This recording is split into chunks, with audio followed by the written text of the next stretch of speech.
वाल्मीक मन आनंद भारी मंगल मूरति नयन निहारी।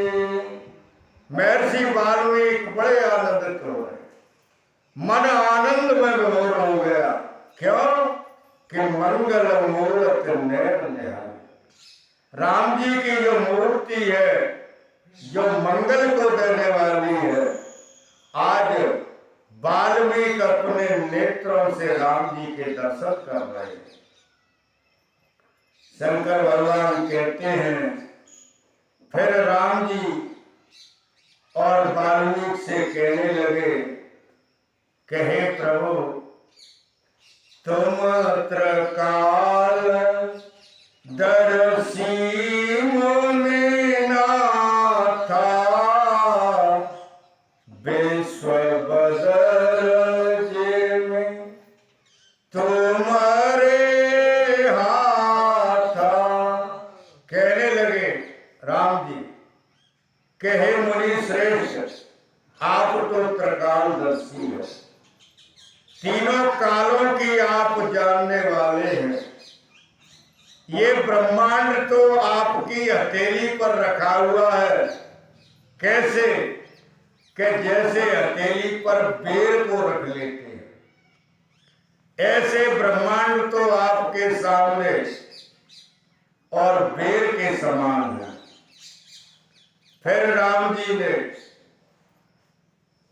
कैकेयी माता के जो वरदानों की जो बात थी, वनवास की, महर्षि वाल्मीकि को सुनाई।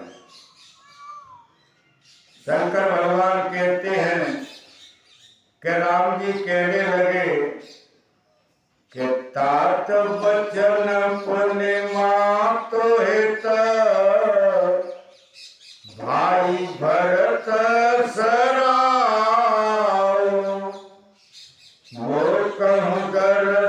तुम्हार प्रभु,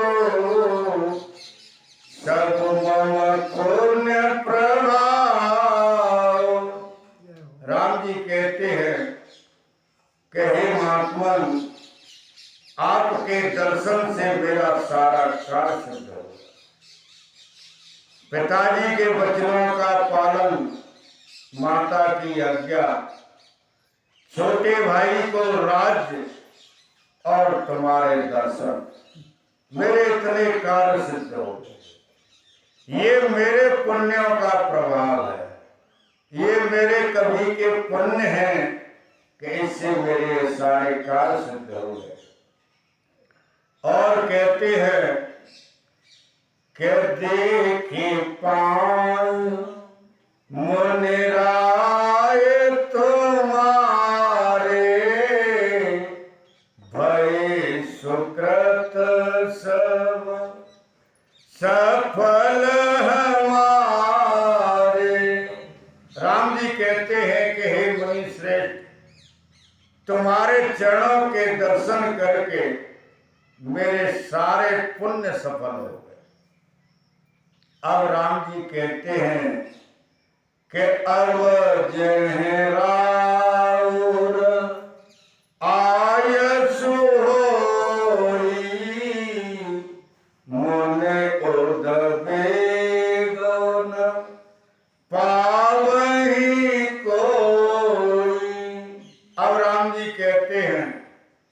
कहे मुनिश्रेष्ठ, मैं इस वन में इसलिए आया हूं कि इस वन में जितने भी मुनि रहते हैं, महात्मा रहते हैं, किसी को कोई परेशानी नहीं आए। उनके दुखों को दूर करने के लिए मैं यहाँ इस वन में आया हूं। आप मुझे आज्ञा दो कि जिससे मैं अपने कार्य में सफल हूं। शंकर भगवान कहते हैं, राम जी कहने लगे वाल्मीकि से कि हे प्रभु, अब मुझे बताइए ऐसा स्थान कि जहां पर और मैं सीता लक्ष्मण के सहित पर्णकुटी बना करके निवास करूं। ऐसी जगह आप मुझे बताइए। शंकर भगवान कहते हैं कि हे देवी, जैसे ही वाल्मीकि ने सुना कि हे प्रभु, ऐसी कौन सी जगह है कि जहां आप नहीं हो, तो मैं आपको बताऊं कि आपको यहाँ आप ठहरो।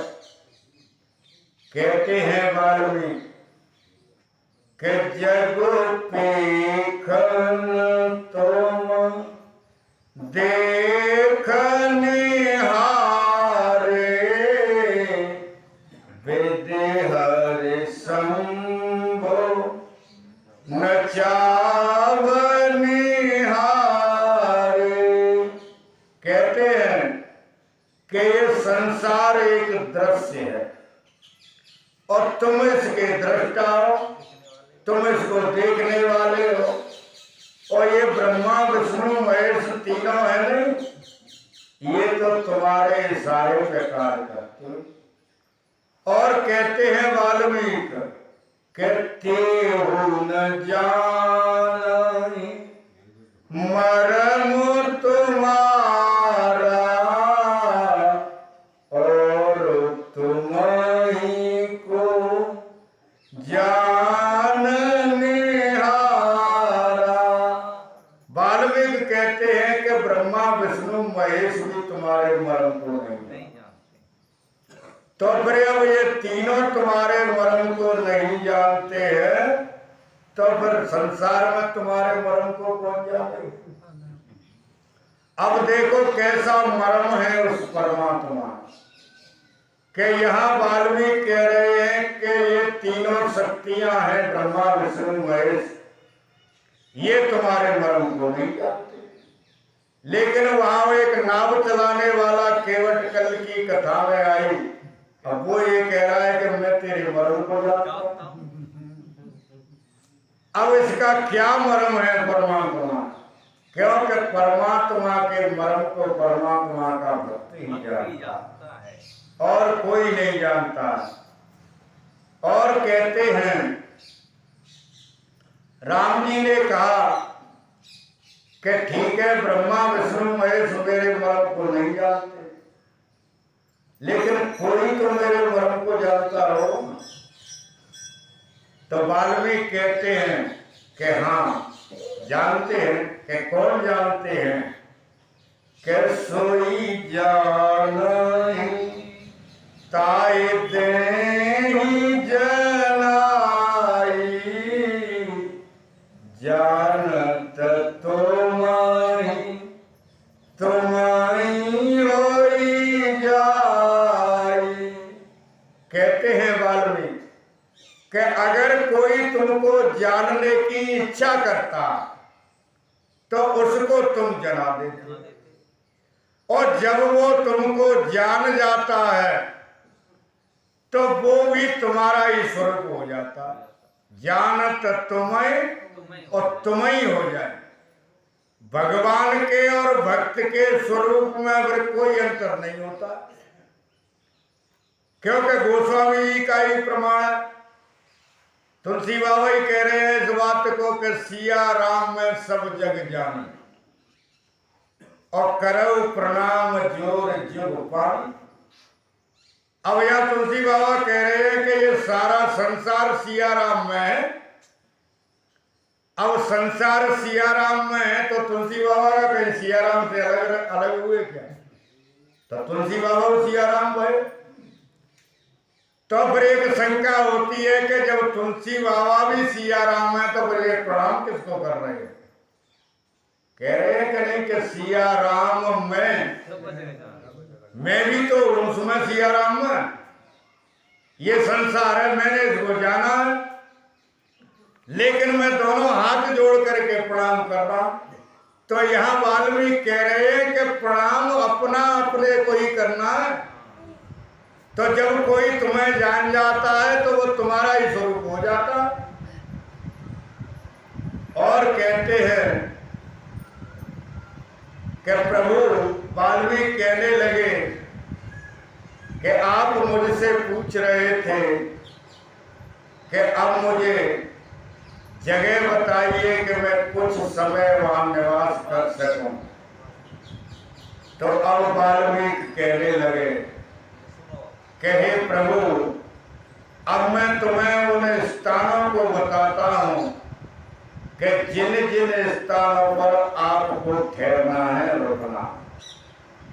बहुत सुंदर स्थान बताए वाल्मीकि ने, ध्यान देके सुनना। सभी स्थानों को बताऊंगा एक एक करके। अब वाल्मीकि कहने लगे कि सुनो, मैं तुमको पहला स्थान बताता हूं। अब कहां से शुरू कर रहे हैं? ऊपर से। तो कहते हैं कि जिनके श्रवण समुद्र समान कथा तुम्हारे सुभग सरेना। वाल्मीकि कहते हैं कि जिनके कान समुद्र के समान विशाल हों और उसमें परमात्मा रूपी, परमात्मा की कथा रूपी और कई नदियां उसमें मिल जाएं, लेकिन भराए निरंतर होय न पूरे, तिनके ही तुम काहे ग्रह रूरे। अब कहते हैं कि ऐसे पुरुष कि जिनके कान कभी तुम्हारी कथा सुन सुन करके नहीं अड़ाएं, कभी तृप्त नहीं हो। ऐसे नहीं कि वो कहने अरे कि वो तो बाबा जी ये बकरा है वैसे मंदिर पर, क्या करेंगे, रामायण तो हमने सुना है, रामायण को हम जानते हैं। तो वाल्मीकि कह रहे हैं कि ऐसे लोग नहीं, ऐसे लोगों के हृदय में तुमको नहीं जाना। ऐसे लोगों के हृदय में जाना है जो बारंबार तुम्हारी कथा को सुनते रहे, तुम्हारी कथा से कभी उनका मन नहीं भरे। ऐसे लोगों के और हृदय में आप निवास करो। और फिर कहते हैं कि लोचन चातक जिन करे राखे, रहाई दरस जलधर अभेला से।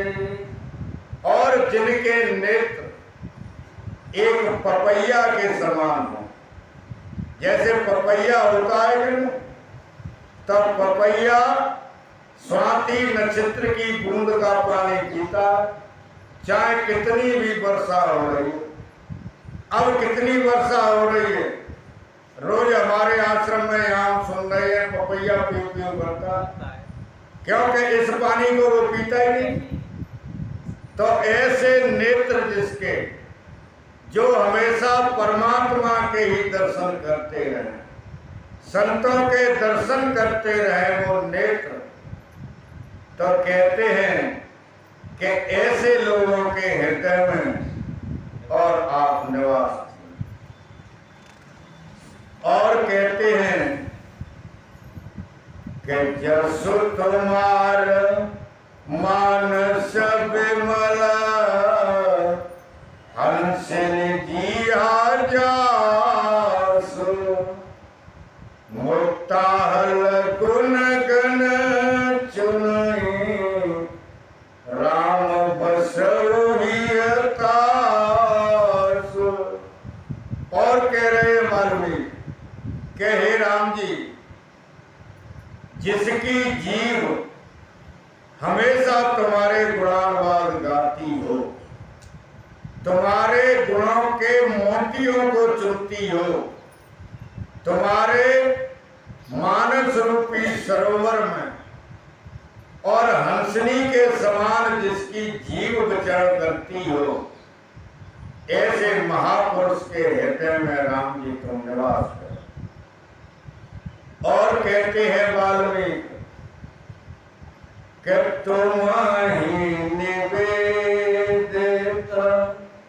भोजन करहि, प्रभु प्रसाद पट भूषण धरहि। वाल्मीकि कहते हैं कि भोजन करे तो तुमको अर्पित कर, कि ये भोजन परमात्मा का है। वस्त्र धारण करे, गहने पहने, सब परमात्मा को ही समझ कर, ऐसा जिसका स्वभाव बन जाए, हे राम जी आप उसके हृदय में निवास। लेकिन हम कर रहे हैं बिल्कुल उल्टा, क्योंकि ये वाल्मीकि बता रहे हैं इनमें से हमारे अंदर एक भी गुण नहीं है। अब कैसे हम उल्टा कर रहे कि हम कहते हैं अहंकार में कि मैंने मकान बनाया, मैंने जमीन खरीदी, मैंने ये किया, मैंने वो किया, मैंने ये किया, और कहीं कर्म के अधीन होकर के अगर किसी का नौजवान बच्चा मर जाए तो फिर ये कहता है कि ये परमात्मा ने मार दिया। वो फिर ये कहने के लिए तैयार नहीं है कि ये मैंने मारा है, मेरे कर्म ने इसको मारा है, इसको कहने के लिए तैयार नहीं। मकान मैंने बनाया, जमीन मैंने खरीदी है, विवाह शादी सब मैंने किए हैं, और अनहोनी होती है वो परमात्मा होती है। तो यहाँ कहते हैं वाल्मीकि कि हे राम जी, ऐसे जो पुरुष हैं कि शीश नवाई सुर गुरु दुज देखी, प्रीत सहित कर विनय विसेखी।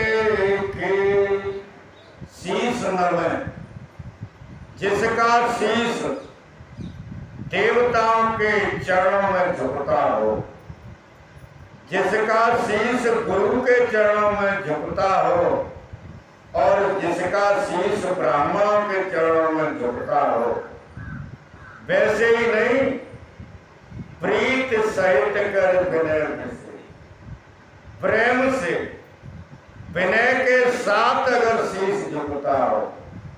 लेकिन अब तो शीश झुकाने की जरूरत ही नहीं है। अब तो चाहे गुरु हो, चाहे ब्राह्मण हो, चाहे कोई हो, घोटू से पैर छीटे तो शीश झुकने का काम ही नहीं। तो जब शीश झुकने का काम नहीं है तो तुम्हारे हृदय में परमात्मा का भी निवास नहीं होगा। ये भी बात निश्चित है कि नहीं। और कह रहे हैं कि चरण राम तीर्थ चले जाई, राम बसु तेन के मन माही। और वाल्मीकि कहते हैं कि हे राम जी, जिसके पैर राम तीर्थ में चलकर जाते हैं, राम तीर्थ का मतलब है मंदिरों में जो कोई आता हो, नित्य प्रत्य अगर कोई परमात्मा के मंदिर में आता हो, तो वाल्मीकि कहते हैं कि हे राम जी, मंदिर में रोज हाजिरी देने वाले पुरुष के हृदय में तुम निवास करो। और कहते हैं कि मंत्र राजो नेत जपाहि तुम्हारा, पूजहि तुम्हारी सहित परिवारा। वाल्मीकि कहते हैं नित्य व्रत जो पुरुष जाप करता हो। अब यहाँ मंत्र जाप भी कह रहे हैं मालूम, लेकिन इसमें आधे से ज्यादा तो ऐसे बैठे होंगे कि वो बिना गुरु के ही होंगे, जिन्होंने अभी मंत्र ही नहीं लिया होगा, ऐसे ही होंगे। अब वो मंत्र को क्या जपेंगे कि जिनके पास मंत्र ही नहीं है। हमारे जोगानंद स्वामी जी थे हमारे गांव में महात्मा, तो वो ये कहते थे कि हत्यारे का मुंह देख ले पर निगुरे का मुंह नहीं देखना चाहिए, क्योंकि निगुरा हत्यारे से भी ज्यादा होता है। तो यहाँ कहते हैं कि तुम्हारे मंत्र का निरंतर जाप करता हो जो पुरुष, उसके हृदय में और आप निवास करो। और कहते हैं वाल्मीकि कि सब कर्मा गए एक फल, राम चरण रते हो, तिनके मन मंदिर वसो, सिय रघुनंदन दो। और वाल्मीकि कहते हैं कि महाराज एक ऐसा भी पुरुष होता है, क्योंकि हर पुरुष कामना लेकर के आता है मंदिरों में। परमात्मा के दरवाजे को वही खटखटाता है कि जिसके अंदर कोई कामना हो। कोई तो कहता है कि मेरे पुत्र हो जाए, कोई ये कहता है कि मेरे पुत्र की नौकरी लग जाए, कोई ये कहता है ये हो जाए वो हो जाए, तो सब कामना लेकर के आते हैं मंदिर। तो यहाँ पर कह रहे हैं वाल्मीकि कि ऐसा अगर पुरुष हो कि उसे संसार की कोई कामना को लेकर के नहीं आए, और वो एक ही बात कहे कि हे परमात्मा तू मेरे हृदय में निवास कर, मेरा मन तेरे चरण कमलों में लीन हो जाए, मैं ये तुमसे मांगता हूँ। अगर ऐसा पुरुष हो तो वाल्मीकि कह रहे हैं कि हे राम, ऐसे पुरुष के हृदय में तुम तीनों निवास करो। जब तीनों क्यों निवास करो? अब न तो अकेले राम से कह रहे थे वाल्मीकि, लेकिन अब कह रहे हैं वाल्मीकि कि तुम लक्ष्मण सीता के सहित निवास करो। माता पार्वती बोली कि स्वामी तुम बड़ी अटपटी बात करते हो, अब तक अकेले राम जी के निवास की कह रहे थे और सीता की कह रहे थे। तो शंकर भगवान कह रहे हैं कि देवी वो निष्काम योगी है, वो कोई कामना लेकर के नहीं आ रहा है। अगर वो कामना लेकर के नहीं आ रहा है तो उसकी कामना को पूर्ण करने के लिए उसकी कोई कामना नहीं है, लेकिन फिर भी संसार में हर चीज की उसको आवश्यकता पड़ेगी। तो यहाँ वाल्मीकि कहते हैं कि माता लक्ष्मी की भी तो आवश्यकता पड़ेगी उस पुरुष के लिए।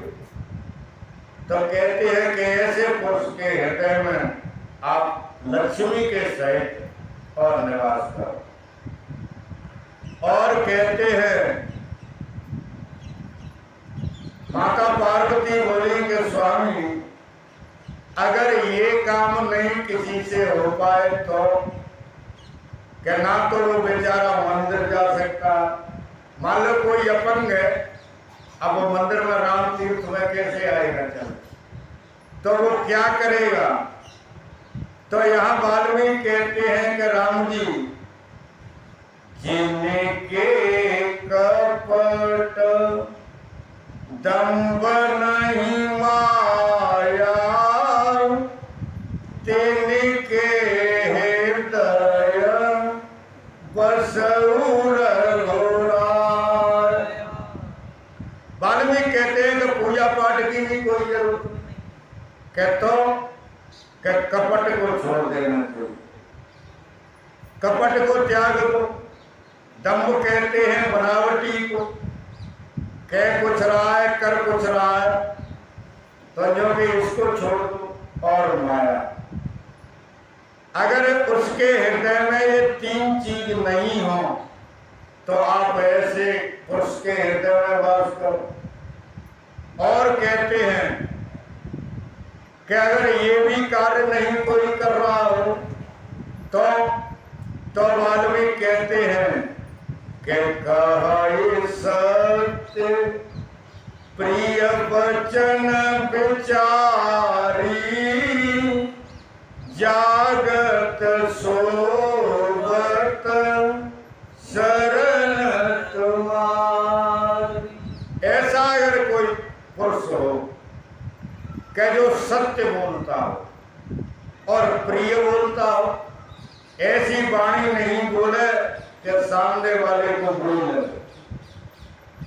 तो कहते हैं कि ऐसी वाणी वही बोलेगा प्रिय और सत्य के कौन के जो विचार के बोले, वचन विचार। क्योंकि बिना विचारे अगर कोई बोलता है उसकी वाणी में दम नहीं होती है, ताकत नहीं होती। और विचार के जो शब्द निकलते हैं उस वाणी में सत्यता होती है। तो कहते हैं कि जागत सोवत शरण तुम्हारी, हमेशा तुम्हारी ही शरण में हो ऐसे पुरुष के हृदय में और तुम निवास करो। अब कहती हैं माता पार्वती कि स्वामी अगर ये भी काम नहीं हो तो फिर कहते हैं भोलेनाथ के हे देवी फिर एक मानस बना लो, दिमाग में एक विचार को रख लो कि क्या कि जननी सम जानहि पर नारी धनु पराव बिसते बिस भारी। अगर ऐसा समझो कि दूसरे की स्त्री को अपनी मां के समान समझो और दूसरे के धन को जहर से भी जहर समझो। जैसे एक तो होता है जहर और एक होता है हलाल जहर। तो यहाँ वाल्मीकि कह रहे हैं कि जो पुरुष दूसरे की स्त्री को अपने मां के समान समझते हैं और दूसरे के धन को हलाल जहर समझते हैं कि दूसरे के धन को हड़पने से हमारा सर्वनाश हो जाएगा, तो वो गलत कार्य नहीं करते हैं। ऐसे पुरुषों के और आप हृदय में निवास। अब कहते हैं वाल्मीकि कि हे प्रभु अगर ये भी कार्य नहीं करे तो हर साई पर संपत्ति देखी दुखित होई पर बेपते बेसे की। ऐसे महापुरुष के दूसरे की संपत्ति को देख करके खुश हो जाए, प्रसन्न हो जाए। अगर गांव में कोई बढ़ रहा है पैसे में तो प्रसन्न होना चाहिए कि हमारा ही तो भाई है, पैसा हमारे भाई पे ही तो बढ़ रहा है। अगर वो खुश होते हों ऐसे महापुरुष के हृदय में और आप निवास करो। शंकर भगवान कहते हैं कि हे देवी, वाल्मीकि कहने लगे कि ऐसे महापुरुष